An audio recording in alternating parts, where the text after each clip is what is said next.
over little things. His face is always full of anger. Yeah, his family members are always upset with him due to his fear. Just ponder, do people talk about us in this manner? Are we imposing undue strictness upon people? Because sometimes our tarbiyat is like that. You know, we talk like that. Our harshness, we might say something that upsets something, but we might not even realize it. We said, even whether it's a shopkeeper, whether he's a businessman doing a transaction, you know, sometimes you come across certain people that do their transactions, their business with a smile. Right? And what they do is they withdraw you first with happiness and give salam and ask about your well-being, and then they talk about business. Then people are successful. But a person who's always harsh, avoiding customers, is always on the phone, talking, when a customer not giving his proper tawajjuh to the customer is going to say, I'm not going to go there, buy my stuff. So these are models what we learn from Islam, and they improve our business as well in that sense. So, do people talk about us in this manner? We impose undue strictness upon people, due to which they are moving away from us. So, this is one disease we might be thinking, why doesn't that person like me? You know, what is the reason behind it? You know, why is he always withdrawing away from me? And this could be because the way we talk sometimes. We may talk bad about him, and he might become aware that this person has been talking bad about me, and this way that person stays away from me. So like we say, ghibah takes away muhabbat, it takes away love from that person. So we should be careful of talking about these kind of things about people. Our children being deprived of our love and affection. How many at home we give love to our children? You know, when we go home, do we hug our children? Yeah? When we go to the door, do we take a present? When we go for long journeys, do we come back and follow the sunnah of the Rasul sallallahu alaihi wasallam by buying a gift for a wife, buying little gifts for our children? When you come home, they're waiting for daddy to come home. But when daddy comes home with the arrogant face, a harsh face, then the kids are upset, and the house, the mahal, the midst of the air of the house is like, you know, there's no love around the atmosphere.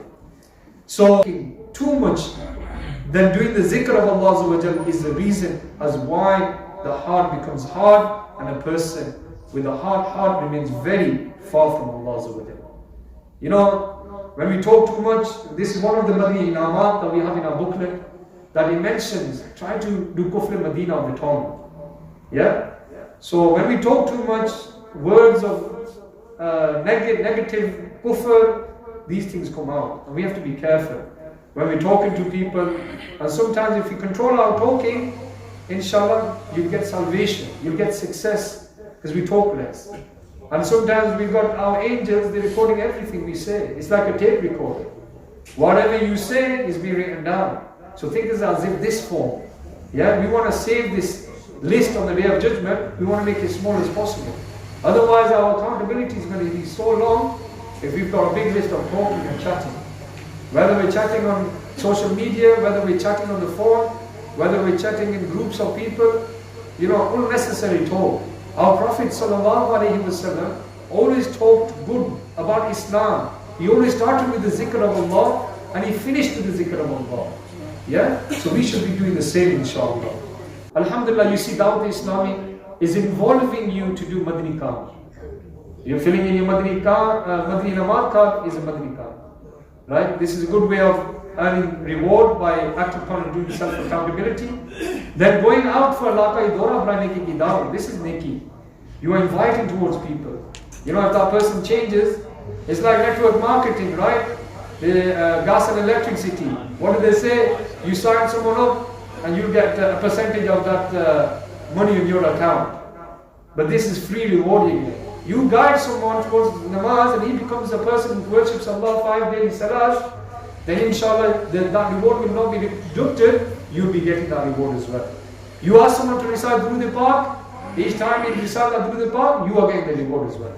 Okay, so give good nasiyah, good advice, and it will benefit you inshallah.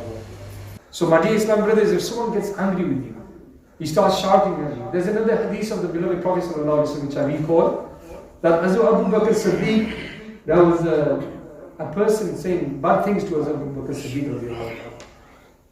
And as Abu Bakr Siddiq was not replying to it. He was being quiet. And Rasulullah sallallahu alayhi wasallam was smiling at Hazrat Abu Bakr Siddiq radiallahu ta'ala. And then, unfortunately, Hazrat Abu Bakr Siddiq started replying. Then the Prophet sallallahu alayhi wasallam got up and he walked away. And then afterwards, Hazrat Abu Bakr Siddiq asked, Ya Rasulullah sallallahu alayhi wasallam, when this person was saying bad things to me, you were smiling to me. And then when I started replying back, then you left the gathering. Why was that? And then Rasulullah sallallahu alayhi wasallam replied that when you was not replying back, the angels were fighting against you. They were giving your reply to that person. So if you stay quiet, angels will be helping you reply. But when you started replying back to that person, angels left, shaitan intervened. So when shaitan intervened, I left. So this is why we have to be careful. If someone is calling you bad things, right? If you have sabr, inshallah, smile, and try to, with goodness here, good words, guide him towards the right path, inshallah, and this will be beneficial for you. Otherwise, if you start arguing back, you say the same words, if he's swearing to you, you swear to him back, what's going to happen? Then fists are going to go left and right. So we don't want to create a fight. If one says narmi, one stays polite, then inshallah there won't be a fight. Because it takes two to have a fight. Yeah?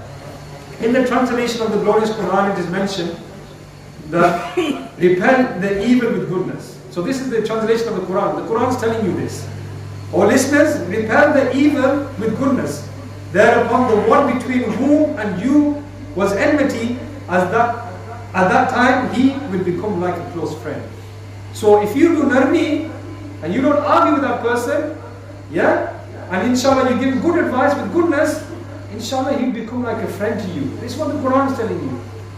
So last piece of advice, inshallah, before I finish off. In order to adopt the politeness, it is very beneficial to make a habit to eat less. A lot of us, we're eating so much, we're filling our appetite, and then what happens? Whereas eating once filled leads to laziness in worship and affects your health. So like we said, that the heart, with the zikr of Allah, the heart gets cleansed easily. But when there's bimariya, when there's cancer, then it's difficult to remove once they're on your body. So you can keep going to doctors, doing hospital rooms, and we see this is happening, majority. Our food, we're eating too much, and we need to eat less. And this will take away laziness in our ibadah. And we'll be worshipping more abundantly if we eat less. Like the advice the doctor gives, right? Eat in small portions, every 2 hours, 3 hours. This is all from Islam. Eat half a roti, don't eat 3 rotiyan. A lot of majority we eat 3 rotiyan, and then we want to sleep. Okay? So, another downfall if eating full stomach leads to hardness of the heart as well. So makes our heart hard as well. Sayyidina Abdullah ibn Abbas radiallahu ta'ala narrates that the Holy Rasul sallallahu alayhi wa sallam stated, whoever eats to a full stomach and then goes to sleep, he becomes hard-hearted. He sallallahu alayhi wa sallam then stated, for everything there is zakat, and the zakat of the body is to remain hungry. So alhamdulillah, the fast of Ramadan that we keep, inshallah, look how when we start to feed the first fast, our masajid are full. Everybody's coming for worship, and they're keeping fast in the month of Ramadan. And you see the fast itself is a mercy. Alhamdulillah, it changes us. It brings us closer to Allah's mercy. So my dear Islam brothers, we talked about politeness. Become polite with people. Yeah, take away anger away from yourself. Give goodness here to people. If there's someone doing bad, don't attack him with bad, but give him goodness here. Advise him and make him fear about the akhirah. Make him fear about death. Yeah, when you make him fear about death, inshallah, he'll reflect that one day I need to die. And sometimes fear of the death and fear of the akhirah changes a person. So my dear Islam brothers, may Allah give us ability to act upon what is being heard and to pass on what is being heard. Sallu ala al-Habib sallallahu ta'ala ala Muhammad sallallahu